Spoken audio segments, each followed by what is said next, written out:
इस सब के बीच बड़ी खबर, जो कि अच्छी खबर है हमारे लिए, अगले हफ्ते 27 जनवरी को भारत और यूरोपियन यूनियन के 27 देशों के बीच फ्री ट्रेड अग्रीमेंट की अंतिम घोषणा हो सकती है और यूरोपियन यूनियन के अध्यक्ष उर्सुला वॉन डर लेयन ने यह कहा है कि ये मदर ऑफ ऑल डील्स होगी। सुनिए। Right after Davos, the next weekend, I will travel to India. There's still work to do, but we are on the cusp of a historic trade agreement. Indeed, some call it the mother of all deals.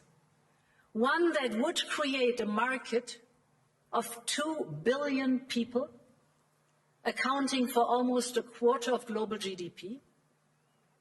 And crucially, that would provide a first-mover advantage for Europe with one of the world's fastest-growing and most dynamic continents.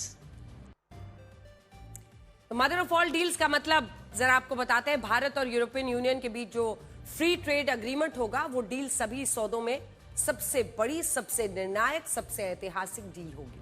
और ये वो deal है जिसका भारत और European union ने 19 सालों तक इंतजार किया है। इस फ्री ट्रेड अग्रीमेंट पर पहली बार साल 2007 में चर्चा शुरू हुई, लेकिन इसके बाद साल 2013 तक इस पर कोई अंतिम सहमति नहीं बनी।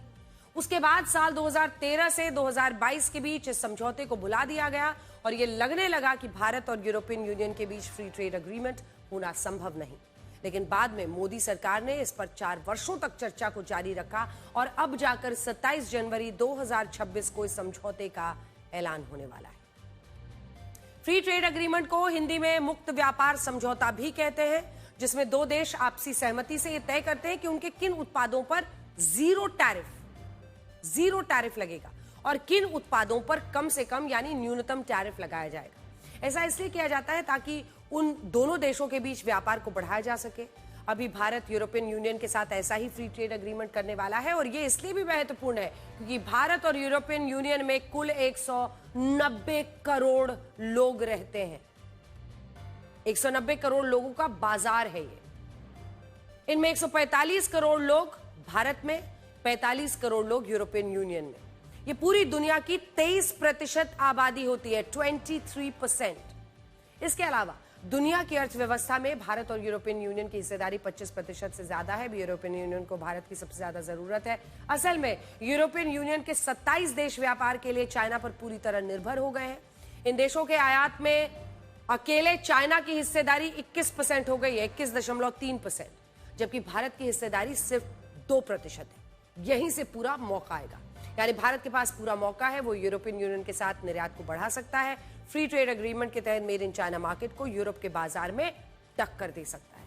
भारत के लिए यह दाव इसलिए भी बड़ा है क्योंकि यूरोपियन यूनियन पहले से भारत के लिए सबसे बड़ा ट्रेड पार्टनर है, जबकि भारत यूरोपियन यूनियन के लिए उसका 9वां सबसे बड़ा ट्रेड पार्टनर। इसी असंतुलन को हमें सही करना है। अगर भारत यूरोप के देशों के लिए उनका दूसरा या तीसरा सबसे बड़ा ट्रेड पार्टनर बन जाता है तो हमें 27 देशों का एक बहुत बड़ा बाजार मिलेगा। इससे हमारे निर्यात में, हमारे एक्सपोर्ट में वृद्धि होगी। यूरोपियन यूनियन जिन उत्पादों का सबसे ज्यादा आयात करता है उनमें मशीनरी है, गाड़ियां हैं, खाने पीने का सामान है, केमिकल्स है, कच्चा तेल है, गैस है और अभी चाइना ने इनमें से ज्यादातर सेक्टर्स पर मजबूत पकड़ बनाई है। यूरोप के देश 97% मैन्युफैक्चरिंग प्रोडक्ट्स, 55% मशीनरी, गाड़ियां, 8% केमिकल्स सब चाइना से लेते हैं और भारत को इन्हीं क्षेत्रों में अपनी जगह बनानी है। ऐसा नहीं है कि ये बहुत ज्यादा आसान होगा। भारत को इसमें बहुत मेहनत करनी होगी, अपनी उत्पादन क्षमता बढ़ाना होगा। इसी के साथ हम यूरोप के देशों को दवाइयां, मोबाइल फोन, डायमंड ज्यादा निर्यात करते हैं और इस क्षेत्र में भी फ्री ट्रेड अग्रीमेंट का फायदा उठाना होगा। इसीलिए इस डील को मदर ऑफ ऑल डील्स कहा जा रहा है। यहाँ यूरोप के देश ये भी समझ रहे हैं कि अब भारत एक बड़ी आर्थिक शक्ति बन रहा है, जो इटली, फ्रांस, जापान, ब्रिटेन जैसे देशों को पीछे छोड़कर 4थी सबसे बड़ी अर्थव्यवस्था बन जाता है और अब भारत को नजरअंदाज नहीं किया जा सकता।